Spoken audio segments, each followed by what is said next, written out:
মাত্র 10,000 রুপিসে 5G chipset সহ 4K video recording, সাথে 8 মেগাপিক্সেলের ultra wide camera, full HD display, HDR10 এর সাপোর্ট আরও চমৎকার সব ফিচার নিয়ে ইন্ডিয়ান স্মার্টফোন মার্কেটে অফিসিয়ালি লঞ্চ হয়েছে মোটরোলার মোটো G35 স্মার্টফোনটি।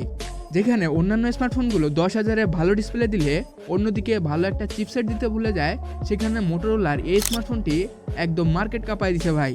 আর বর্তমানে স্মার্টফোনটি বাংলাদেশের আনঅফিসিয়াল মার্কেটে 16,000 টাকা পাওয়া যাচ্ছে, কিন্তু চিন্তার কোনো কারণ নেই, কিছুদিন যেতে দেন ভাই, প্রাইস অবশ্যই ড্রপ করবে। বর্তমানে আমার দেখা সেরা একটা স্মার্টফোন হলো মোটোর এই স্মার্টফোনটি। সো চলুন মোটরোলার মোটো G85 স্মার্টফোনটির বিস্তারিত দেখে আসা যাক। সো প্রথমে স্মার্টফোনটির weight 188 gram and thickness 7.8 millimetre, and ফোনটার ব্যাক প্যানেল অ্যান্ড ফ্রেমে ইউজ করা হয়েছে প্লাস্টিক ফিনিশ, অ্যান্ড ফ্রন্ট প্যানেলে থাকছে Corning Gorilla Glass 3 year protection. আর ফোনটার রাইট সাইডে রয়েছে volume locker button and power button, আর ফোনটার লেফট সাইডে থাকছে hybrid SIM card slot, and ফোনটার বটমে থাকছে speaker grill, primary mic, type C port and 3.5mm headphone jack port. R top সাইডে থাকছে সেকেন্ডারি নয়েজ ক্যান্সেলেশন মাইক। আর ফোনটিতে সিকিউরিটি সিস্টেম হিসেবে থাকছে side Mount fingerprint sensor. Also ফোনটার ডিসপ্লে সেকশনে থাকছে পাঞ্চলযুক্ত ফুল এইচডি প্লাস 1080x2400 পিক্সেলের 120Hz রিফ্রেশ রেট যুক্ত 6.72 ইঞ্চির IPS প্যানেল, যার পিক্সেল ডেন্সিটি 391 ppi, যার পিঙ্ক ব্রাইটনেস 1000 নিটস, আর যাতেই HDR10 এর সাপোর্ট পেয়ে যাবেন। আর প্ল্যাটফর্ম হিসেবে ফোনটিতে থাকছে Android 14, অ্যান্ড প্রসেসর হিসেবে থাকছে অক্টাকোরের ইউনিসক টাইগার T760 মডেলের 6 ন্যানোমিটারের একটি 5G চিপসেট, এবং জিপিইউ হিসেবে থাকছে মালে G57 MC2 মডেলের একটি গ্রাফিক্স প্রসেসিং ইউনিট।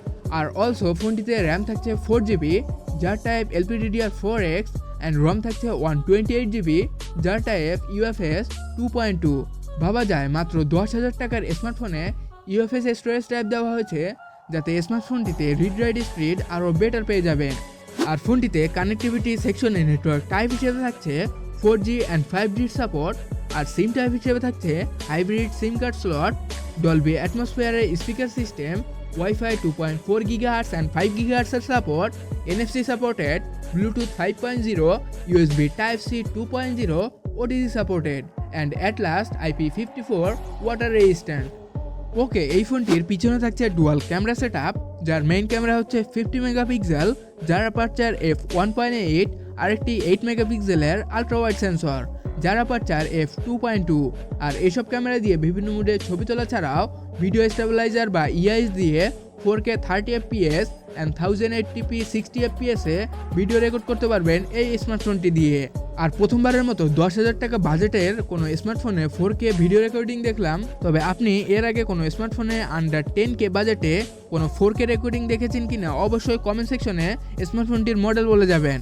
অলসো ফোনটির সেলফিতে ব্যবহার করা হয়েছে 16 মেগাপিক্সেলের একটি ক্যামেরা, আর যার অ্যাপারচার f2.4, যা দিয়ে সেমভাবে ছবি তোলা ছাড়াও 1080p 30fps এ ভিডিও রেকর্ড করতে পারবেন।